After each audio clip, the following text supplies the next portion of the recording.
Одним сойтись, другим сойтись. Значит, сегодня 4-й флешмоб женственности проходит в 132 городах России и 16 странах мира. То есть ровно через 2 часа по московскому времени все девчонки планеты в длинных подолах и с подарками пойдут по городам, чтобы дарить людям радость. Я вдохновлена тем, что вас сегодня 20 тысяч. Сейчас посчитаем, сколько вас. Больше. Да, это здорово, потому что вот я рассказывала историю в прошлом году, когда было минус 25, нас снегурочек было 2. И тем не менее, в общем, мы отработали как положено. Я предлагаю сегодня выбрать объектом подарков одиноких женщин.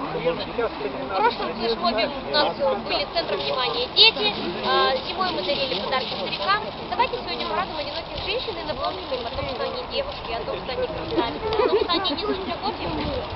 Вот. Но, безусловно, оставляю на ваше усмотрение ваши подарки. И, кстати, вот отдельным пунктом я бы хотела, чтобы сейчас каждый назвала не только свое имя, а еще сказала, сколько подарков она принесла, чтобы у нас сложилась картинка, сколько людей мы сегодня можем осчастливить. У меня сегодня с собой 5 мандаринок.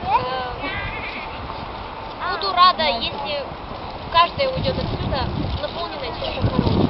Предлагается сейчас просто познакомиться, посмотреть друг на друга, пройтись до монумента, поскольку он является символом Ижевска. И у монумента мы, как летом кричали «Ижевск желает всем счастья и любви», я предлагаю это повторить и ответить русский поклон. Только Ижевск выбрал темой флешмоба русскую красу, поэтому, я думаю, поклон умеет делать с правого плеча, слева и вниз. Все, поехали дальше.